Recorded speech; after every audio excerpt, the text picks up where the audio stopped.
aquí le cuelgas todo el amplificador ya de vi, audio. tiene como para dar para arriba. Sí, aquí es para la zapata para la lámpara.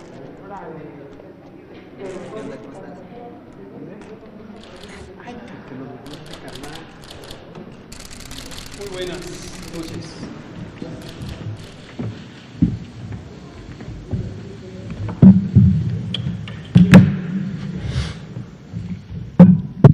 Buenas noches, son las 19 horas en punto del viernes 7 de agosto de 2020. Y aquí en el Palacio Nacional de México, en la Ciudad de México, vamos a iniciar la conferencia de prensa diaria sobre COVID-19, la pandemia causada por el nuevo coronavirus SARS-CoV-2. Hoy vamos a tener varias piezas de información, pero en particular vamos a empezar con el informe técnico que presentará el doctor José Luis Alomía, director general de Epidemiología. Enseguida, la doctora Ana de la Garza Barroso, quien es directora de Investigación Operativa Epidemiológica en la propia Dirección General de Epidemiología y que ya ha venido en otras ocasiones. Ella está al frente de la coordinación del panorama internacional en relación con COVID, los aspectos técnicos que tienen que ver con el Reglamento Sanitario Internacional. La Dirección General de Epidemiología es el Centro Nacional de Enlace para el Reglamento Sanitario Internacional. Fue designada así desde el 2007 y en este momento el doctor José Luis Alomía es precisamente nuestro punto focal nacional para asuntos de reglamento internacional, cosa que opera a través de el magnífico trabajo que hace la doctora Ana Lucía de la Garza Barroso. Entonces hoy vamos a hacer una revisión de cómo está la situación internacional, en particular en Asia y en Europa, y vamos a retomar una idea que en otras ocasiones hemos comentado, que es cómo está la situación en México, cómo está en otros países. Y en particular nos interesa retomar, para que todo el mundo lo tenga claro, en la situación europea vemos algunas de las muestras de por qué la epidemia puede ser tan prolongada. La epidemia va a ser prolongada. Esta mañana varios de las fuentes de información de los medios impresos nacionales comentaban lo que en su momento platicamos con los gobernadores, la gobernadora y la jefa de gobierno en la reunión de ayer, en la reunión por videoconferencia. Y justamente, tal como la mayoría de los medios que cubrieron este aspecto relataron, comentamos sobre la duración de la epidemia. Y hoy vamos a entender con mayor claridad el porqué. Bienvenida, Ana. Bienvenida. Le pido al doctor Alomía si es tan amable de presentar el informe técnico. Con su permiso, señor subsecretario, muy buenas tardes con todas, con todos. Muy buenas tardes a todas las personas que están atentas a esta conferencia vespertina, 161 ya, la del día de hoy, dentro de este marco de la nueva normalidad, también en su día número 69. Actualicemos el escenario nacional. Aquí tenemos ya el gráfico acostumbrado que todos ustedes ya conocen, actualizado al corte, lógicamente, del día de hoy, más de 1.071.700 las personas que han sido ingresadas a protocolo de estudio por presentar signos y síntomas compatibles con la enfermedad de COVID-19 y por lo tanto fueron en su momento clasificadas todas ellas como casos sospechosos. En la medida que han pasado las semanas epidemiológicas, la gran mayoría de ellas, el 92% de ellas, han recibido ya un resultado de laboratorio de la muestra que en su momento se les tomó. El 48% salió negativo y están precisamente representadas en estas barras de color lila en la parte superior, pero también un 44% de ellas salió ya positivo, son las barras de café claro que están en la parte inferior, y de lo que podemos destacar de las barras apiladas, es decir, del tamaño, la altura que tienen estas barras, que en la semana 30, que es una semana que ya va a tener poco movimiento, porque el día de hoy es viernes, recuerden que el domingo vamos a empezar ya a graficar la semana 31, precisamente porque la 30 ya es muy estable.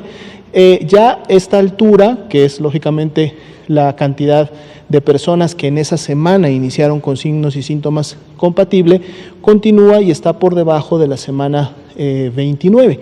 El porcentaje de positividad, asimismo, con 2 semanas, que tiene también ya un descenso bastante perceptible, situándose alrededor de un 52% para la última semana. Vamos a ver también cómo se comporta una vez que empecemos a graficar la semana 31. Los casos en su momento acumulados para cada una de las clasificaciones los pueden observar en la parte inferior. Veamos ahora la curva de casos estimados.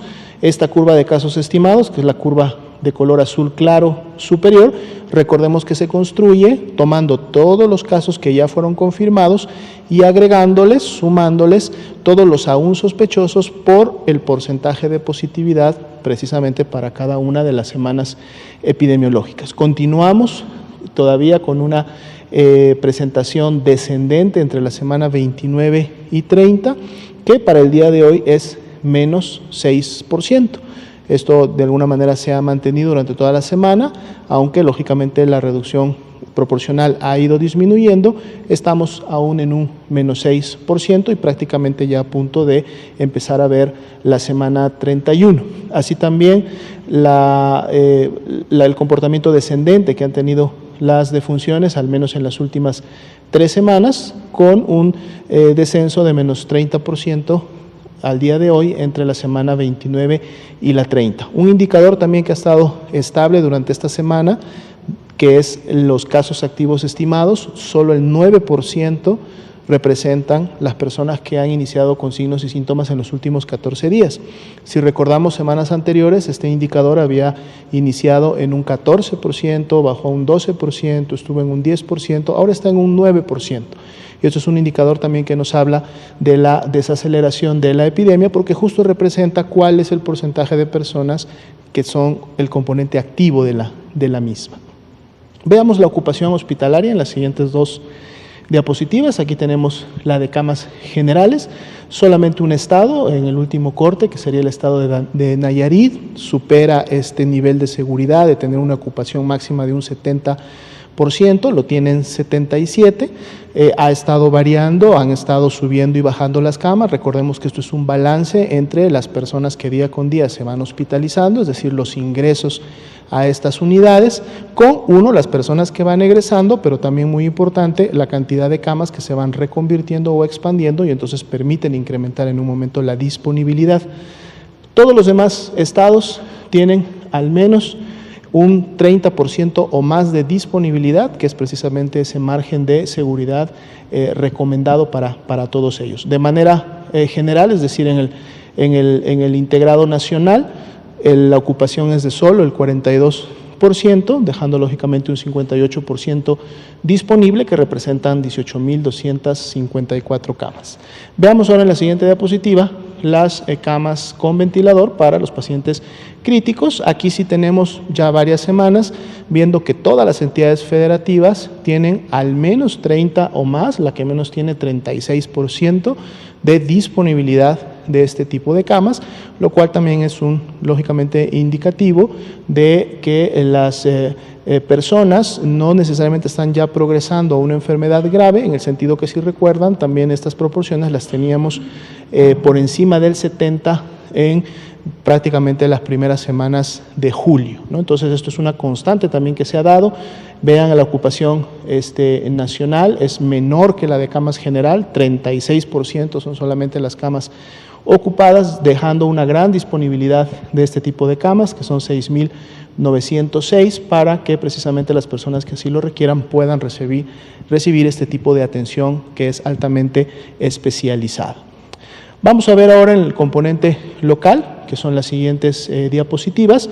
Vamos a revisar ahora 4 estados que tienen la característica de que llegaron ya a un acme, a un pico de la epidemia, y entonces ahora tienen ya al menos una semana, sobre todo que estamos graficando la 30 y que estamos prácticamente ya cerrando esta semana, tenemos ya un descenso de al menos una semana epidemiológica de presentación en la misma, y se identifican estos 4 estados con esas características. Vamos a ver al primero de ellos, que es el estado de Chihuahua. Vean el estado de Chihuahua, tenemos dos líneas, una naranja y una azul claro. La azul claro siempre va a representar los casos estimados, es decir, la cantidad de personas que se estima tienen COVID-19, y la línea de color naranja va a ser el porcentaje de positividad, ¿no? Es decir, la proporción de las personas que obtienen un resultado de laboratorio, cuántas de ellas son positivas, ¿sí? Entonces, veamos el comportamiento del estado de Chihuahua. Tiene una aceleración importante de manera temprana en relación a otros estados, es decir, para las epidemias cómo se fueron presentando en todo el país.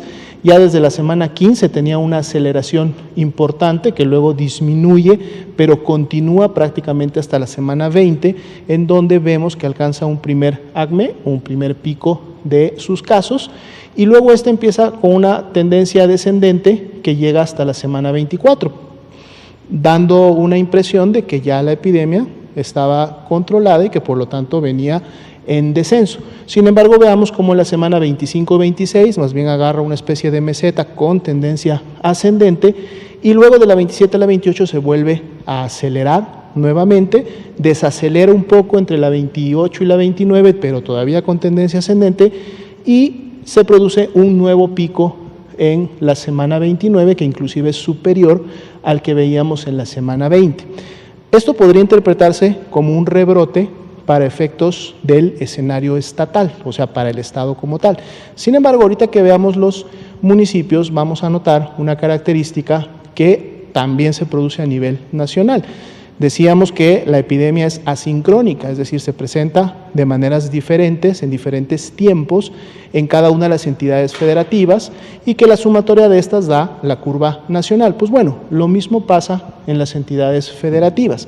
Ahorita que veamos los municipios, vamos a ver cómo realmente o cómo se dio la curva estatal. El porcentaje de positividad, veamos cómo a la par del primer aceleramiento que tuvo la entidad hasta la semana 17, se incrementó también hasta casi llegar a un 60%, 58% aproximadamente, y luego se mantuvo prácticamente en un nivel estable alrededor del 50-54%, y ahí se encuentra todavía en estos momentos. Veamos que los casos activos estimados del Estado son o representan solo el 8%, de hecho es inclusive menos que la media nacional, lo que quiere decir que esa caída que tienen precisamente en la última semana, entre la 29 y la 30, y los casos que deben de estar en la 31 y parte de la 32, de seguro mantienen esa tendencia descendente por el poco porcentaje de casos activos que estamos viendo. Veamos la siguiente diapositiva, que son los municipios de Chihuahua. Aquí es precisamente donde queremos hacer notar esta también asincronía que puede haber al interior de los estados en sus municipios. Cuando vemos aquí estos 6 municipios, noten ustedes que los municipios que en la semana 30 tienen las menores tasas de incidencia, que son Chihuahua y Juárez, tempranamente, precisamente a partir de la semana 16 y 17, son los que en su momento, específicamente Juárez, el que contribuyó a el incremento que vimos precisamente en esas semanas para el estado. Lo acompañaron también Hidalgo del Parral y lo acompañó Nuevas Casas Grandes. Pero luego estos 3 municipios disminuyeron la intensidad de su transmisión y prácticamente se mantuvieron en una basal, aunque con algunos incrementos para Nuevas Casas Grandes y para Hidalgo del Parral. Vean cómo el segundo incremento que vemos en el estado, que pareciera este rebrote estatal, lo da precisamente Delicias. Delicias es el que inicia un poco después de los primeros que acabamos de mencionar, a partir de la semana 22, y entonces ahora Delicias empieza con un ascenso importante, que de hecho llega a tener todavía una tasa de incidencia mucho mayor que los primeros, y es el que está contribuyendo en estos momentos, junto con Nuevas Casas Grandes y con Cuauhtémoc, a generar ese segundo pico que en su momento Chihuahua acaba de tener, dado que, como decíamos, en la última semana ya vemos un descenso que lógicamente también contribuye de manera importante Delicias, porque vean el descenso grande, de gran magnitud que tiene Delicias de la semana 29 a la 30, y a la cual se le suman también los descensos que ya venían ocurriendo en Nuevo Casas Grandes y en mismo Chihuahua y en mismo Juárez. Entonces, dependiendo también cómo se comporta la epidemia a nivel municipal, o sea, es decir, a nivel más local, es que en su momento podemos ver un comportamiento de la curva epidémica del Estado. Y lo mismo sucede con los estados y el nivel nacional. Veamos que la ocupación de camas para ambos grupos o tipos de cama realmente es muy baja, lo cual le da al Estado un buen nivel de atención médica o de estar preparados para en cualquier momento poder recibir pacientes graves y así empezaran nuevamente a presentarse. Vamos a ver el segundo estado de esta noche, que es el estado de Jalisco. Jalisco también inicia su transmisión de manera temprana, mantiene una transmisión bastante basal, una aceleración baja, pero ya a partir de la semana 20 esta se incrementa de manera importante, prácticamente toma una imagen que es más transversal, prácticamente un ángulo más cercano a los 90 grados y así se mantiene hasta la semana 23, es decir, una rápida aceleración, una rápida transmisión de casos en solamente 2-3 semanas. Parecía que venía ya un acme o un primer pico en la semana 24-25 porque inició un descenso para la semana 27, sin embargo rápidamente luego vuelve a retomar la tendencia ascendente, la cual sucede hasta la semana 29, superando la que ya habíamos visto en la semana 24-25, y entonces luego viene un descenso de la 29 a la 30, que es lo que tiene a este estado en este grupo de presentación, porque tenemos entonces este descenso ya de menos 18% que se da en las últimas 2 semanas. La curva de positividad prácticamente va a la par o pegada a la medida de cómo se han estado identificando los casos. Sin embargo, veamos que en las últimas 2 semanas, más allá del descenso que tenemos de casos estimados, tenemos un todavía incremento, había llegado a estar hasta un 47% la positividad, se vuelve a incrementar en la semana 30 a un 52-53%, vamos a ver cómo continúa este comportamiento. De hecho, los casos activos estimados, 11%, están un poco por encima de la media nacional, lo que quiere decir que en las últimas semanas podría haber todavía actividad importante y esto precisamente estaría reflejado por ese incremento que vemos en el porcentaje de positividad. Veamos los municipios que contribuyen a la epidemia en Jalisco. Claramente se identifican 2 que han contribuido inclusive a la forma de la curva que en su momento tiene el Estado, que son precisamente Puerto Vallarta, que inclusive es el que en las últimas semanas alcanzó la mayor tasa de incidencia por 100,000 habitantes de todos ellos, pero que además y que junto con Guadalajara contribuyen con ese descenso en las semanas 29 a la 30 al descenso que vemos de menos 18% en todo el estado. Los otros municipios representados, Tonalá, Zapopan, San Pedro, Tlaquepaque, Tlajumulco, con una presentación prácticamente similar entre todos ellos, un poco más o menos de intensidad los podemos ver en cada uno de ellos, pero también todos, los 4, y en este caso serían los 6, con esa tendencia descendente en la última semana, por eso están en este grupo. La ocupación hospitalaria está abordando alrededor de un 50%, aunque el de camas general está un poco más al 60%, entonces mucho cuidado, mucho ojo que esto no vaya lógicamente a producir alguna saturación en las siguientes semanas. Si las tendencias descendentes que vemos en la última semana se mantienen, pues entonces lógicamente esperaríamos también en su momento una disminución de la ocupación. Veamos el tercer estado. Aquí tenemos a Puebla. Puebla sí tiene un comportamiento ascendente de su epidemia desde la semana 18, prácticamente continua, una velocidad constante que lo lleva a tener su pico importante en la semana 25. Para la semana 26 empieza ya a haber un descenso, sin embargo durante 3 semanas hasta la 29 hay una meseta ascendente, no tan intensa como las primeras semanas antes de llegar a su pico, y luego viene una caída entre la 29 y la 30 que es del menos 10%. Por eso también está en este grupo. El porcentaje de positividad vemos que se incrementa rápidamente en la semana 17, llegando a ser hasta un 55%, y se ha mantenido entre un 50 y un 60% prácticamente en todas las semanas. Los casos activos estimados, que es del 8%, que estaría por debajo de la media nacional, nos hace pensar que esa disminución que vemos entre la 29 y la 30 de seguro se mantiene en las semanas 31 y 32 y pareciera que ya la actividad más reciente de su epidemia pues está disminuyendo. Veamos los municipios de Puebla. La siguiente diapositiva. Destaca definitivamente Puebla. Puebla inclusive mantiene un poco la gráfica o aporta a la gráfica total de su entidad, una presentación bastante similar, aunque el incremento de las últimas semanas es menor, y es el municipio que de la 29 a la 30 aporta la mayor caída, el mayor descenso en la presentación de la epidemia.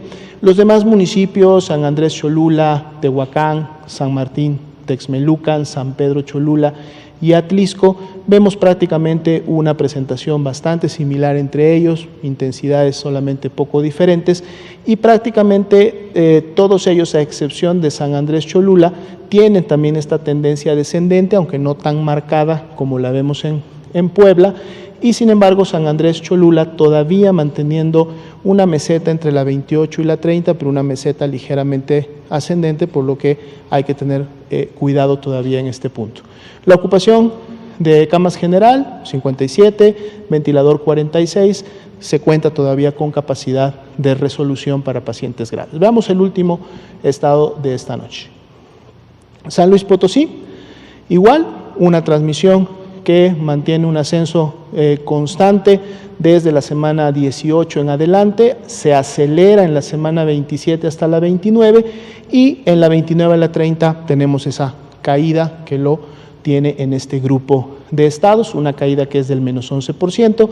Podemos ver que el porcentaje de positividad prácticamente también se fue incrementando en esa misma medida, y es un porcentaje de positividad que en estos momentos todavía se encuentra alto, 64, 65% el porcentaje de positividad, que no cae en la misma medida que caen los casos como se han ido confirmando. De hecho, si vemos los casos activos estimados, el grupo que acabamos de presentar es el que más casos activos estimados tiene, 16%.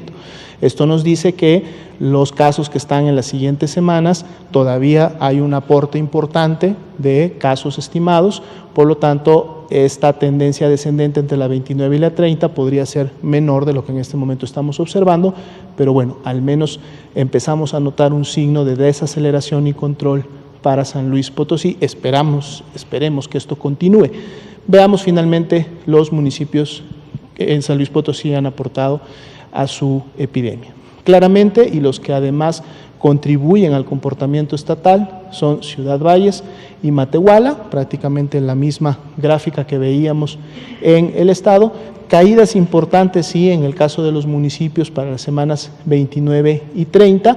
También estas mismas caídas la tiene San Luis Potosí y Tamazunchale, aunque tuvieron menor intensidad en la transmisión para ellos, tuvieron un ascenso, digamos, un poco más pegado al horizontal, y una caída importante también en la 29 y 30. Soledad de Graciano Sánchez, Río Verde, son municipios con menor intensidad en su transmisión, sin embargo todavía tienen una tendencia ascendente en las últimas semanas, entonces que esto tampoco no vaya en su momento a salirse de control y que estos dos municipios pudieran continuar con esa tendencia ascendente o en su momento incrementarse.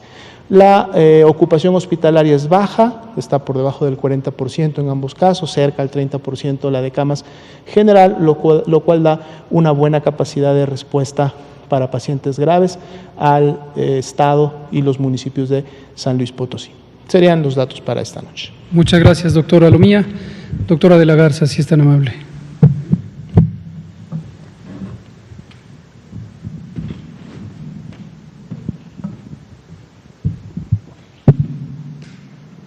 Muchas gracias. Con su permiso, subsecretario, doctora Lomía. Pues muy buenas tardes a todas y todos. Me da mucho gusto nuevamente estar aquí con ustedes. Les saludo también a quienes nos están pues viendo desde las diferentes plataformas.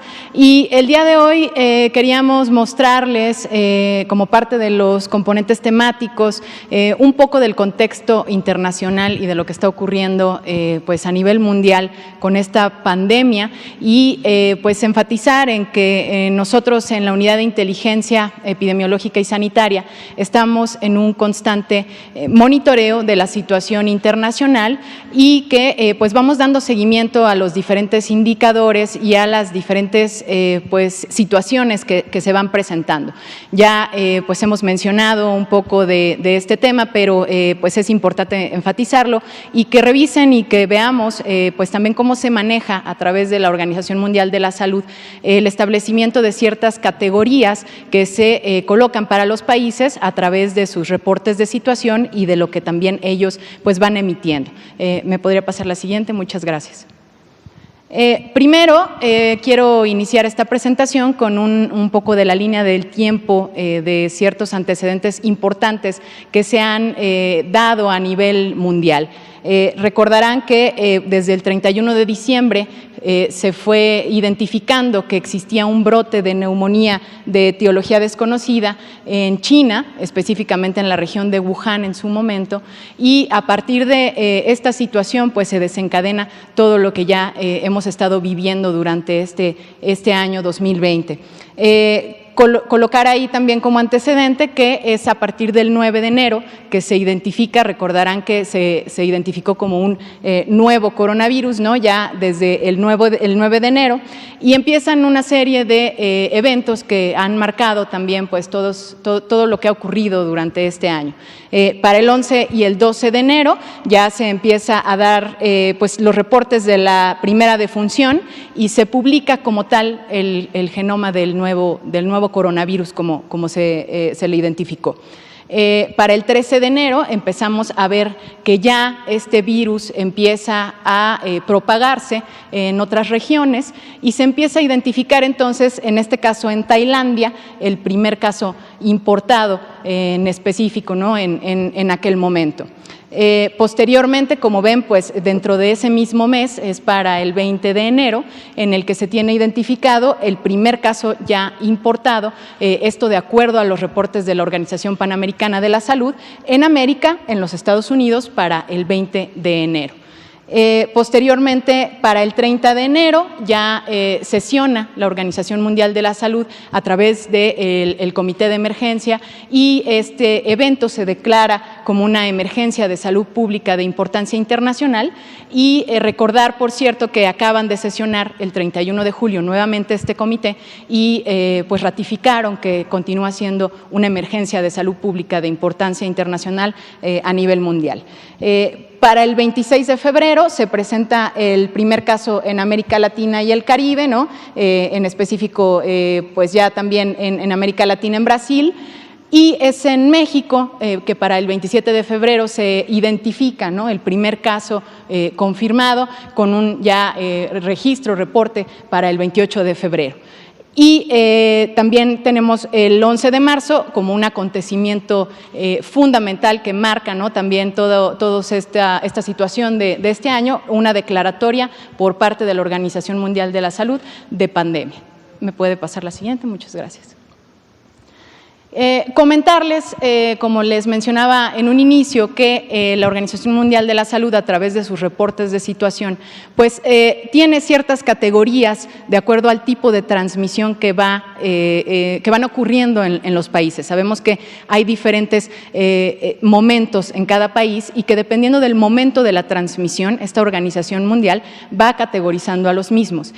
Quiero que observen en la diapositiva que pues hay una categoría que es sin casos y corresponde a países, a territorios o a áreas que precisamente no tienen casos en específico, pero que estas situaciones pueden moverse, ¿no? entre ambas direcciones dependiendo del escenario de la transmisión. Es decir, hay países que han estado con la categoría de casos esporádicos y que han regresado al componente de sin casos. En este momento prácticamente todo el mundo, ¿no? se encuentra dentro de las tres categorías que señalamos en el marco azul, que es categoría de casos esporádicos, conglomerado de casos o de transmisión comunitaria. ¿A qué nos referimos cuando hay una clasificación de casos esporádicos? Es que pueden ocurrir uno o más casos dentro de un territorio, un país, un área, que generalmente son importados o que son detectados de manera muy local. Y cuando hablamos de conglomerado de casos, ya es esta misma característica, pero donde se van a presentar casos que van a estar agrupados ya en un momento particular, que tienen una ubicación geográfica y que han tenido una exposición común, que tienen en sí una asociación epidemiológica. En específico, para la transmisión comunitaria, pues es ya países, territorios o áreas en donde ha ocurrido brotes más grandes ya de transmisión local y observaremos en la siguiente diapositiva una animación en donde podremos ir viendo cómo se han ido clasificando los diferentes países al respecto de estas categorías. Para la transmisión comunitaria, pues ya tiene varias características en particular, pero pues lo más interesante es ver que dentro de la región de las Américas, la mayoría de los países en este momento pertenecemos a este tipo de categoría. ¿Me puede pasar la siguiente, por favor? Gracias. Entonces, observemos cómo inicia en China. En un momento se tenía dos clasificaciones únicamente, que es transmisión local y casos importados, y posteriormente la Organización Mundial de la Salud ya coloca las categorías que estamos observando y que acabamos de revisar. Entonces, este mapa es una variante, una animación que nos empieza a mostrar cómo prácticamente pues, en todo el mundo se empieza a dar la transmisión comunitaria en diferentes fases y que en este momento pues se tienen también diferentes fases y categorías dependiendo del momento que se viva en dicho país. ¿Me puede pasar la siguiente? Es este mapa en donde estamos actualmente. Observamos en particular, como les comentaba, que la región de las Américas se encuentra clasificada como transmisión comunitaria y observamos también que parte de Asia, Europa, ya ha sido clasificada, ¿no? Ya después de haber pasado por una fase de transmisión comunitaria, ha sido ahora clasificada como un conglomerado de casos y algunos sitios en particular pues están siendo identificados con casos esporádicos, pero prácticamente pues toda la región de las Américas se pinta de rosa y significa que estamos en esta clasificación de transmisión comunitaria. ¿Me puede pasar la siguiente? Muchas gracias.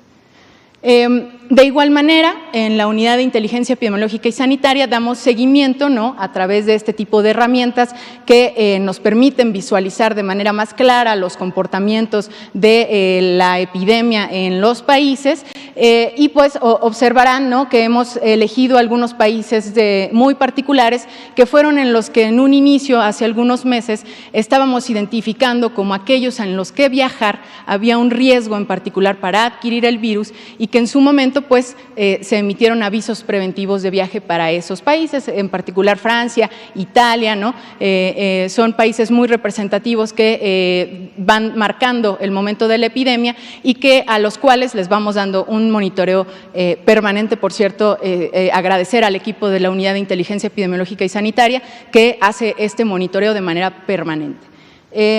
¿Me puede pasar la siguiente? Observamos muy particular también estos indicadores referentes tanto a los casos que acabamos de observar, pero también a las defunciones. Es importante recordar, ¿no?, que el indicador epidemiológico de las defunciones siempre es importante revisarlo, no desde la cuestión absoluta, sino también epidemiológicamente interpretarlo por las cuestiones de la población o la población que se tiene en los países. Entonces, en este caso, en la mortalidad podemos observar algunos países europeos con la mayor cantidad de defunciones por millón de habitantes, precisamente tomando en cuenta los ajustes con su población, y vemos identificado en el tercer lugar a Perú, ¿no?, como parte del continente de América, y México pues también se encuentra resaltado en un tono verde más claro por debajo de Francia, precisamente en este indicador de mortalidad que, repito, pues ajustamos con la población total de los países. ¿Me puede pasar la siguiente? Muchas gracias. Como parte de este monitoreo que se realiza en la unidad de inteligencia, importante revisar además, como les comentaba, pues las categorías en las que clasifica los momentos la Organización Mundial de la Salud. Hemos estado revisando y realizando estas gráficas, identificando a través de estas categorías cómo se van comportando los diferentes países y en qué momentos están de la epidemia, de la pandemia. Vemos, por ejemplo, en el caso de España, me voy a acercar un poco aquí a la pantalla, en azul claro, vemos que era la categoría en donde estábamos marcados sin casos. Después vemos este periodo en el que puede estar identificado que había casos esporádicos o inclusive, como habíamos comentado, solamente algunos casos importados. Después vemos su fase de transmisión comunitaria en la que van reportando. Precisamente estas gráficas están construidas a partir de los reportes, por fecha de reporte del reporte de la Organización Mundial de la Salud, y posteriormente vemos cómo son clasificados a la categoría de conglomerado de casos. Es importante visualizar estas últimas semanas en las que visualizamos que está presentándose un incremento de casos en algunos de estos países de Europa. Podemos observarlo en España, podemos observarlo también en Francia, en donde identificarán en el periodo de conglomerado de casos en los que están marcado en amarillo, en los que se puede presentar o estamos identificando que se pueda presentar un incremento. En Italia, pues vemos que se ha mantenido estable su curva de los reportes de COVID, pero es parte de lo que vamos dando seguimiento y es fundamental conocer que entre estas categorías puede haber una transmisión dinámica, es decir, cada país puede pasar a cada una de estas categorías dependiendo de la situación, dependiendo del contexto que se esté viviendo. Como vemos, España pues empieza con un incremento de casos nuevamente. ¿Me puede pasar la siguiente? En el caso de Japón, vemos también particularmente que al principio hubo un periodo en el que no se tenían casos, ¿no? También fueron clasificados o entran dentro de esa categoría, para posteriormente pasar al periodo de los casos esporádicos o los casos importados únicamente. Después precisamente se marca su transmisión comunitaria en rosa, y en el caso de este último periodo, ¿no? Observemos este último periodo marcado en amarillo, en la que observamos que en las últimas semanas han tenido una franca tendencia ascendente para el reporte de casos. ¿Esto qué quiere decir? Que puede haber países en los que ya se tenía, digamos que hasta cierto punto, un reporte muy estable en el registro de casos y que dependiendo de la situación que se esté presentando en dicho país, puede volverse a incrementar este registro. Esto está marcado, como les comento, en Japón. En Singapur, si bien no es tan evidente, también podemos observar en las últimas semanas esta tendencia al aumento, ¿no?, de casos. Corea se ha mantenido prácticamente estable y pues hasta ahorita estos países siguen con esta clasificación de conglomerado de casos. Sin embargo, como comentamos, esto puede cambiar dependiendo de la situación. ¿Me puede pasar la siguiente? Y bueno, pues concluir, ¿no?, que estamos observando que en países en los que ya se tenía hasta cierto punto un descenso y un control de estos casos, están ocurriendo situaciones en las que se presenta un incremento. Por ello es sumamente importante continuar con las medidas que ya se han establecido, continuar con las medidas de sana distancia, y que eso va a ayudar para que estos incrementos de casos que estamos observando a nivel mundial, también en nuestro país, no se presenten y estemos todos alineados y trabajando en equipo para evitar que asciendan estos casos. Muchas gracias. Muchas gracias, doctora Ana Lucía de la Garza Barroso, directora de Investigación Epidemiológica. Antes de pasar a preguntas y respuestas, quisiéramos complementar esta información del panorama internacional con una muy buena noticia para nosotros. Hemos recibido un donativo de más de $3 millones por parte del gobierno de Estados Unidos, específicamente a través de los Centros de Control de Enfermedades de Estados Unidos, una institución muy robusta con la que México tiene una relación de colaboración técnica desde hace muchos años, desde hace décadas.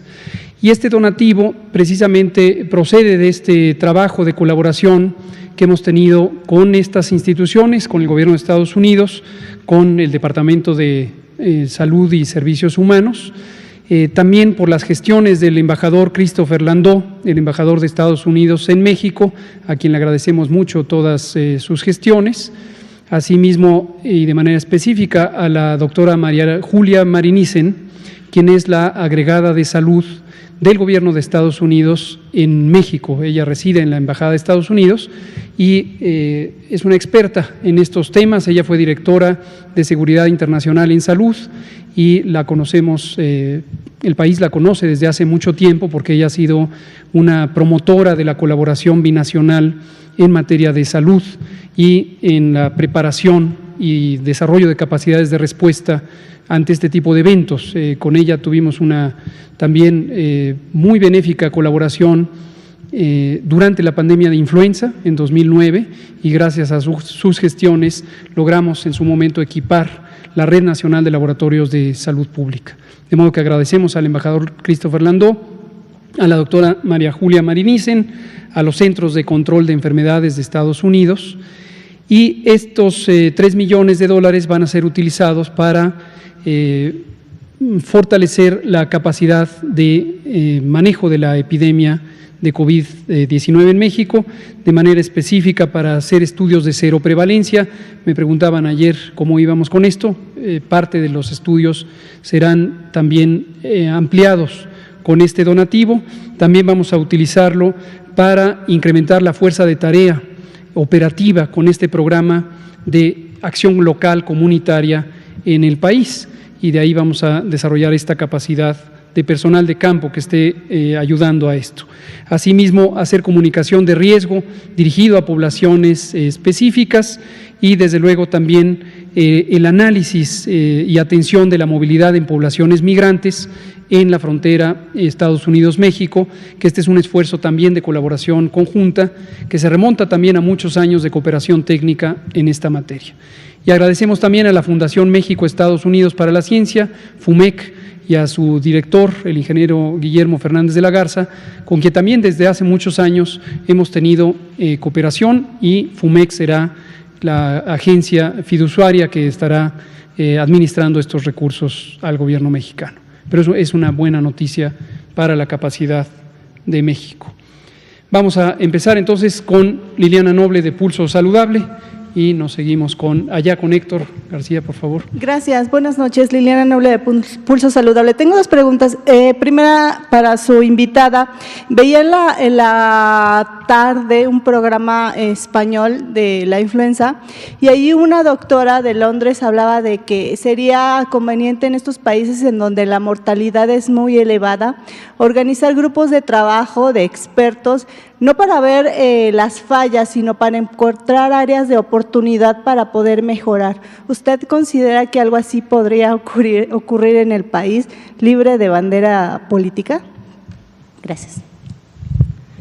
Gracias. Muy interesante la pregunta, muchas gracias. Sí, de hecho, precisamente parte de la vinculación que tenemos desde el nivel internacional a través de la Dirección General de Epidemiología, como lo comentó el subsecretario, como Centro Nacional de Enlace, también pues considera este tipo de participaciones. Colaboramos con los colegas de diferentes sitios, compartiendo información entre grupos de expertos, inclusive con algunos países en particular ya hemos tenido también acercamientos y pues el mundo se encuentra actualmente colaborando para pues trabajar en equipo para esta pandemia y se ha realizado, no nada más en el área epidemiológica, sino también por supuesto en otras temáticas se han realizado estas reuniones. Gracias. Y mi segunda pregunta, doctor Gatell, en una comunidad de Guerrero ya hay personas que están vendiendo la pseudo vacuna. ¿Cuál es su mensaje al respecto, no solamente para los que viven en esta comunidad, sino para el resto del país, que de pronto te estén vendiendo algo que no existe en todo el mundo, ¿no? Gracias. Muchas gracias. Nos da la oportunidad de alertar sobre fraudes relacionados con COVID o relacionados con la idea de que puede haber productos, ya sea para protección, como una posible vacuna o como una alternativa de tratamiento. El mensaje es claro y preciso: no existe en el mundo entero, todavía, hoy que es 7 de agosto de 2020, no existe aún vacuna alguna contra el COVID. Entonces, si alguien es sorprendido porque se le dice que ya está la vacuna y que se le quiere vender, está cometiendo un fraude. Por favor, denúncielo ante las autoridades locales porque se trata de un fraude. Entonces, no hay todavía. Aprovecho también para hacer una alerta específica, la personalizaré porque me involucra en páginas de redes sociales, Twitter y Facebook. Detectamos que hay imágenes de un servidor, del subsecretario de Prevención y Promoción, aparentemente anunciando productos o alternativas terapéuticas. Yo no tengo empresa alguna, no tengo interés comercial alguno. Si usted ve que yo estoy anunciando un producto, es un fraude. Yo no voy a anunciar nunca ningún producto porque no tengo interés en anunciarlo. Y además, ya investigamos que el tipo de productos que se promocionan también son un fraude en el sentido de su posible utilidad médica. Entonces, doble fraude, usurpar la imagen de una persona y, segundo, querer presentar como benéficos productos que no lo son. También, por favor, denúncielo. Gracias, Liliana. Héctor, por favor, ya. Gracias, doctora Lomía, doctora. Esta cifra de 50,000 muertos ha como activado alertas, alarmas en diferentes sectores. Escucho a algunos analistas, algunos disque especialistas, haciendo prospectiva de que serán 100, 150,000 en diciembre. Esto seguramente ha llevado una reflexión al gobierno federal y estos sectores incluso piden ahora en este momento que se modifique la estrategia para combatir la pandemia, doctor. Ayer usted hablaba en esta reunión con los gobernadores de un plan B. ¿Ese plan B es modificar la estrategia? ¿Cree usted que es momento de modificar la estrategia? Y una segunda, si me permite, es sobre las vacunas, no de COVID. En general parece que hay un desabasto en varias entidades de la República de varias vacunas. Padres de familia están haciendo pues casi un ambulantaje buscando las vacunas. ¿Qué está pasando en ese caso? Muchas gracias. Gracias, doctor. Por su pregunta. Quisiera aprovechar las diapositivas de la doctora de la Garza, si me pueden pasar donde están las distintas curvas epidémicas internacionales.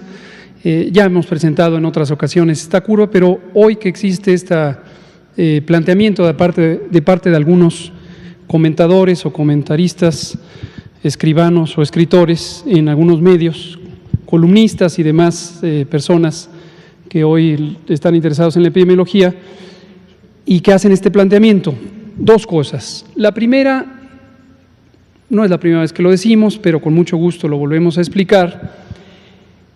Se ha tratado por parte de todas estas comunidades y ciertos medios impresos y de radio y de televisión distorsionar un mensaje que es, desde mi punto de vista, relativamente simple de entender y que hemos constatado en comunicación directa con distintos miembros de la comunidad, de la sociedad mexicana, que efectivamente se entiende bien.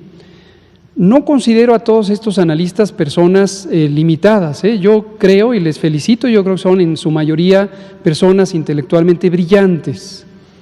Entonces, si no hay una limitación para entender un concepto relativamente simple, lo cual creo que es el caso, insisto en conocerles como personas brillantes, yo creo que es una decisión de no querer aceptar un mensaje relativamente simple. ¿Cuál es este mensaje? Lo que se ve aquí es un poquito confuso la visualización, parecen unos espaguetis, pero es una serie de curvas epidémicas. Hemos explicado muchas veces, las curvas epidémicas son la representación de un fenómeno, en este caso la ocurrencia de casos, que está medida por millón de habitantes, para que pueda haber una comparación equilibrada, justa, adecuada, entre países que tienen distinto tamaño. Y ahí viene una de las persistentes resistencias a ver la realidad cuando se dice el número de personas enfermas, el número de personas que han fallecido en México, comparadas con el número en otros países. Todo el mundo sabe que donde hay más población puede haber más casos, donde hay más población puede haber más defunciones, todas y cada una de ellas lamentables, aunque fuera solo una. Pero para que haya una comparación apropiada se tiene que tomar en cuenta el número de habitantes de cada país. Por ejemplo, España tiene la mitad, en términos gruesos, de la población mexicana, 60 y pocos millones de habitantes, 63. México tiene 126 o 27 millones de habitantes. Hoy día vamos a enfocarnos en España y en México. Esta es una gráfica actualizada de información que colecta la Universidad de Oxford a partir de múltiples fuentes autorizadas. La curva de México está aquí, en verde, llega hasta acá, y este es hasta la fecha presente, esto se actualiza día con día, dónde está México en cuanto a casos por millón de habitantes. Y aquí está España, que tuvo una curva epidémica muy grande, aquí, llegó hasta este punto, por supuesto que fue mucho mayor que la que hasta el momento ha tenido México, después bajó, después estuvo sin casos, y desafortunadamente, lamentamos junto con la ciudadanía y el gobierno español que esto esté ocurriendo, pero esto está ocurriendo, ha tenido un rebrote que va subiendo. Hoy está aquí la situación de casos por millón de habitantes de España, y vean ustedes, desde luego es mayor que la de México. Entonces, esta idea, insisten en el número absoluto, se ve en las primeras planas de ciertos diarios de circulación internacional, si no es por una limitación real de entender la realidad, es por un deseo de no entenderla, o un deseo de confundir a la audiencia. Ahora, lo segundo es el famoso aplanamiento de la curva. Otra vez vamos a hablar del aplanamiento de la curva, y lo que vamos a mostrar es la diferencia entre una curva plana y una curva que no es plana. Y precisamente vamos a tomar como referencia la curva de España, a la que ya hice referencia, o la curva de Italia, que fue esta que estuvo por acá. Esto es una curva no plana. ¿Por qué razón? Porque es muy aguda, subió muy rápidamente y llegó a un punto donde hubo un cambio, una inflexión, y empezó a descender. Esta no es plana, esta es una curva, llamémosle picuda, prominente. Esta es la curva de México y va lento, mucho más lento de lo que pudo haber sido aquí. Comparemos, por ejemplo, el inicio. Todos los países están alineados a cuando alcanzaron un caso por millón de habitantes. En el caso de México son 126, en el caso de España 62, etc. Entonces, aquí lo que vemos es cómo la velocidad a que fue aumentando fue muy rápida al inicio en estos dos países y en varios otros. En cambio, la velocidad a la que ha ido aumentando en México es mucho más lenta. Mucho más lenta. Lenta. Es una epidemia lenta. Por consiguiente, tenemos dos fenómenos. Uno deseado, de hecho, es uno de los objetivos fundamentales, que es que nunca tengamos más casos de los que necesitan hospitalizarse. Y en conjunto con esta reducción de la velocidad, se logró la expansión hospitalaria. Estos son objetivos fundamentales descritos en los planes de preparación y respuesta ante pandemias de enfermedades infecciosas, donde influenza es el modelo. Entonces ha sido una curva lenta, y sigue siendo lenta. Como hemos dicho, esto hace una epidemia larga, y esa es la segunda consecuencia de que la epidemia sea lenta, que es más larga. Más larga.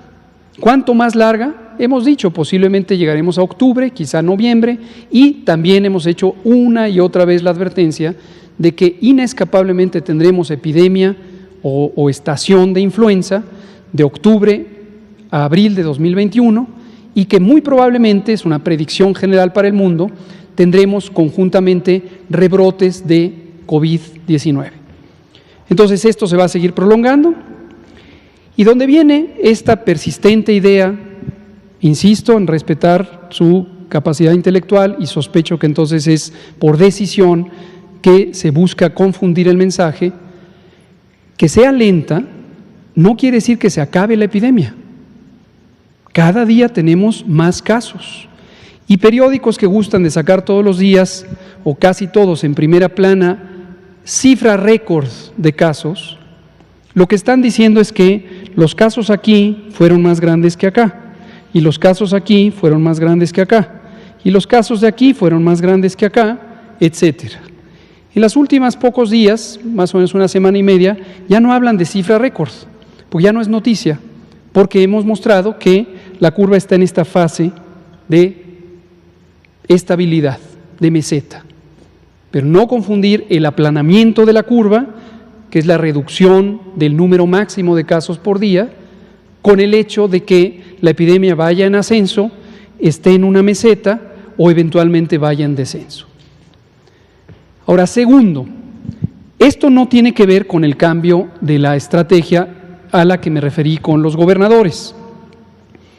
Pareciera un poco también oportuno, por no decir de otra manera, cómo estas personas que comentan entran en un momento donde quisieran enlazar dos ideas. Una es esta persistente desinformación, y ahora que hemos expresado la idea de un cambio de la estrategia, lo quieren vincular con el número que se ha alcanzado de casos acumulados, con el número de defunciones, como suponiendo que se necesita un cambio de estrategia porque la previa fue equivocada. Les informo que no es así.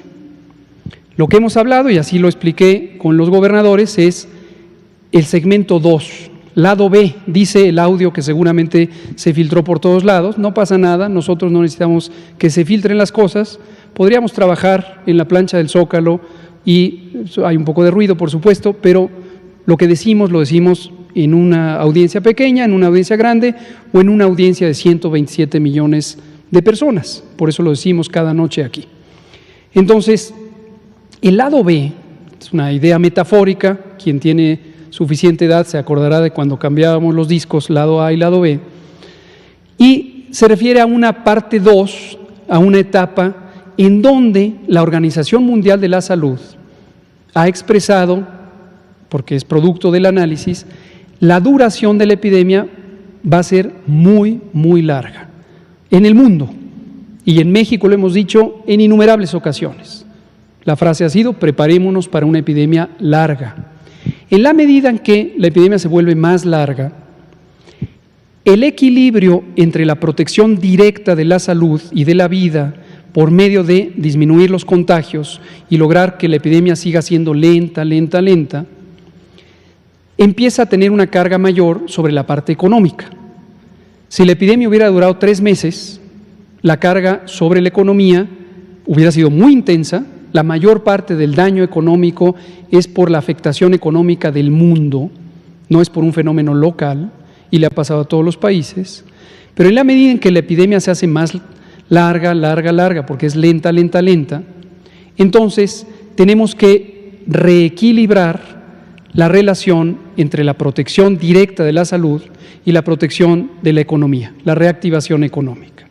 Esto es una tendencia que tienen todos los países del mundo, porque la epidemia va a durar varios años,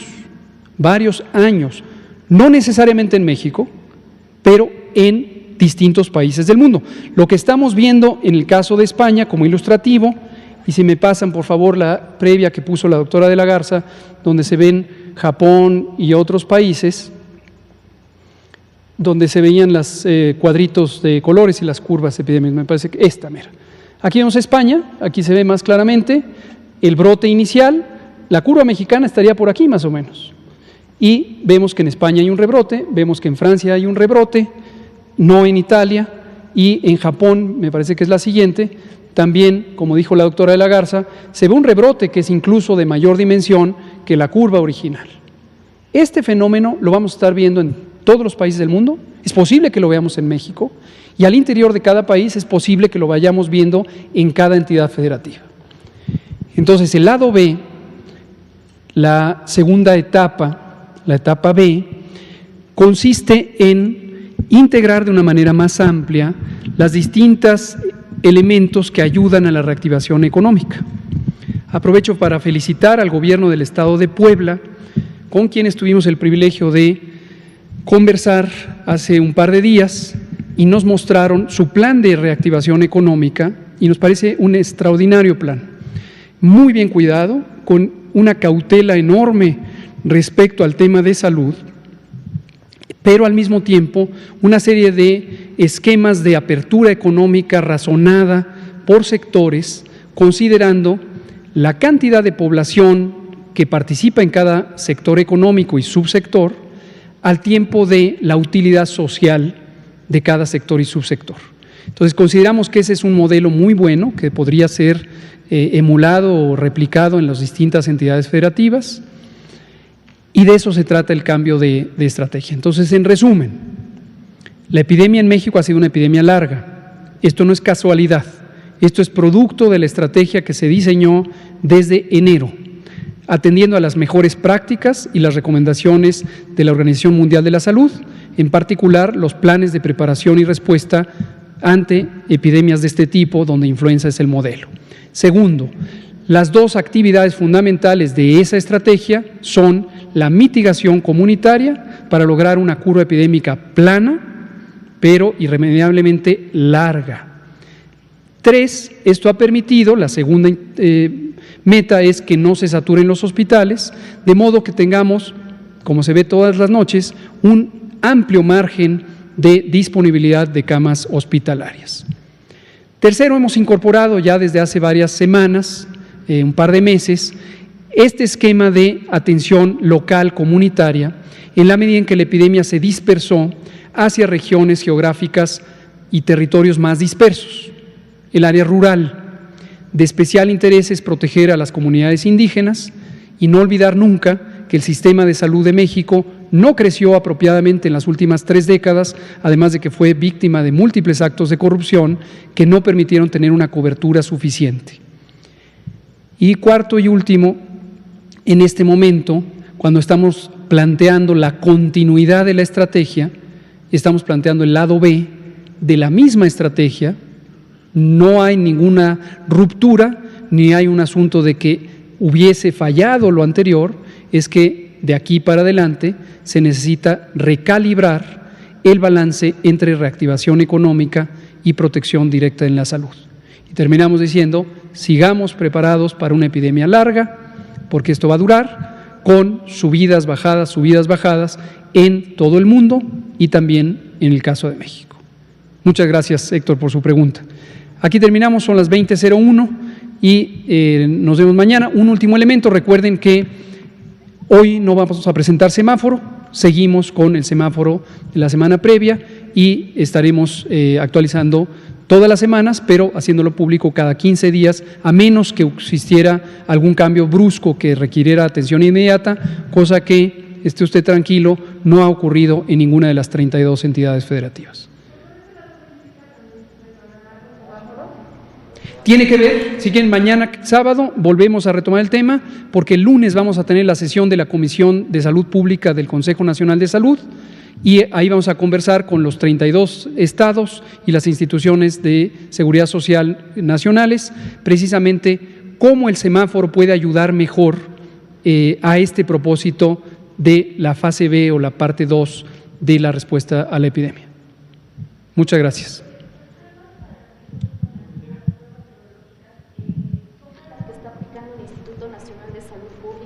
No es donativo de pruebas, es donativo de dinero. ¿Esas pruebas que está aplicando el instituto? Independiente de la Encuesta Nacional de Salud y Nutrición, que la conduce el instituto en coordinación con nosotros, vamos a ampliar el mapeo epidemiológico de la cero conversión y posiblemente otros indicadores de inmunidad poblacional. Es un esfuerzo complementario. De fase aguda no, es serología y posiblemente vamos a tener ensayos de inmunidad celular también. El instituto ya lo tiene y tiene una serie de métodos y posiblemente en este otro esfuerzo que complementa también tendremos un abordaje de inmunidad celular para mapear territorialmente la proporción de personas que son inmunes, ya sea por indicadores serológicos o por indicadores celulares. Gracias. ¿Verdad, doctor? Con los 3 millones. No, eso no se define por el dinero, eso se define por el diseño muestral para las encuestas serológicas. No está definido todavía. Gracias, muchas gracias.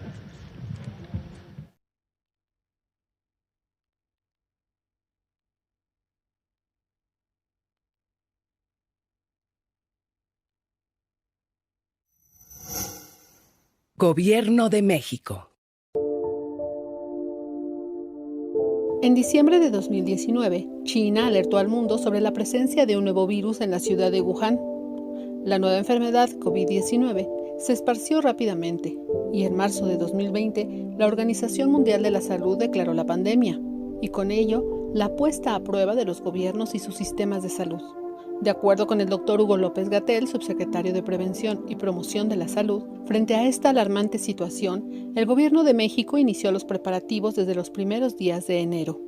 El binomio fundamental para enfrentar la contingencia sanitaria se definió desde el principio: el gobierno y el pueblo de México. La confianza del pueblo en su gobierno y la puesta en marcha de una acertada estrategia basada en evidencia científica se convirtieron en una auténtica epopeya que logró, al enfrentar la pandemia, que en México la infraestructura sanitaria no fuera desbordada, un objetivo sustancial que por desgracia no pudieron cumplir algunos de los países más ricos de la Tierra. El primer paso fue fortalecer el resquebrajado sistema de salud. Se incrementaron rápidamente el número de hospitales y de camas hospitalarias. Las unidades de cuidados intensivos pasaron de 3.552 en enero a 10.360 al 10 de julio de 2020. El personal de salud se incrementó en 47.039 personas. Desde el primer momento y en coordinación con las autoridades de salud, las acciones del CONACYT formaron parte del torrente de iniciativas para enfrentar la pandemia. El presidente Andrés Manuel López Obrador dio la instrucción precisa al CONACYT de priorizar la fabricación de ventiladores en México. Con ese fin, hemos coordinado saberes y esfuerzos en ciencia, tecnología e innovación, de integrantes de los centros públicos de investigación, de instituciones de educación superior y de empresas privadas con ética social y vocación solidaria. En medio de la pandemia y las dificultades que impuso la escasez de suministros, emprendimos el proceso de diseño, elaboración de prototipos, difícil obtención de partes y componentes, así como pruebas diversas con altos estándares de seguridad biomédica y calidad de ingeniería. Es un proceso que en condiciones normales se lleva de 3 a 5 años y pudimos concluirlo en tan solo 5 meses. Es el nacimiento de una industria nacional para salvar vidas, una hazaña de la voluntad, del conocimiento y de la cooperación. Tendrían que ser ventiladores mecánicos invasivos, 100% mexicanos, económicos. Ahora podemos producir ventiladores de alta calidad a precios menores que los del mercado. Esta primera remesa no hubiera sido posible sin la participación del equipo del CONACYT, de las instancias de salud y otras del gobierno federal, de instituciones de educación superior y de empresas sin fines de lucro. A todas y todos expresamos reconocimiento. De manera especial, nuestro reconocimiento a la Fuerza Aérea Mexicana, que nos apoyó decididamente con el transporte de piezas. Ejecatl 4T es un ventilador que tendrá patente del Estado mexicano, un equipo médico de altos estándares de seguridad biomédica y calidad de ingeniería, 100% mexicano, diseñado en el Centro de Ingeniería y Desarrollo Industrial CIDESI, Centro Público de Investigación del CONACYT. Posee un microcontrolador capaz de calcular y aplicar la presión necesaria durante los ciclos de ventilación en pacientes, a través de una bolsa autoinflable conocida como Ambubaj. GATSI. Este modelo fue diseñado por especialistas de la empresa Didetec, con transferencia tecnológica y escalamiento con apoyo de CIDESI y del CONACYT. La ventilación mecánica está basada en un sistema de control por microprocesadores que son accionados neumáticamente. La unidad de control que posee este equipo tiene la capacidad de calcular y aplicar las funciones necesarias para impulsar la ventilación mecánica controlada o asistida durante los ciclos de ventilación en pacientes adultos y pediátricos. Ambos modelos fueron probados en pulmones artificiales y sistemas biológicos. Cumplen con especificaciones internacionales.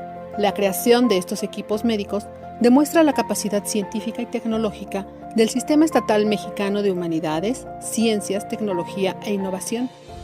Los ventiladores Ejecatl 4T y GATSI son prueba contundente de independencia y soberanía científica y tecnológica. Significan el nacimiento de una industria nacional para salvar vidas.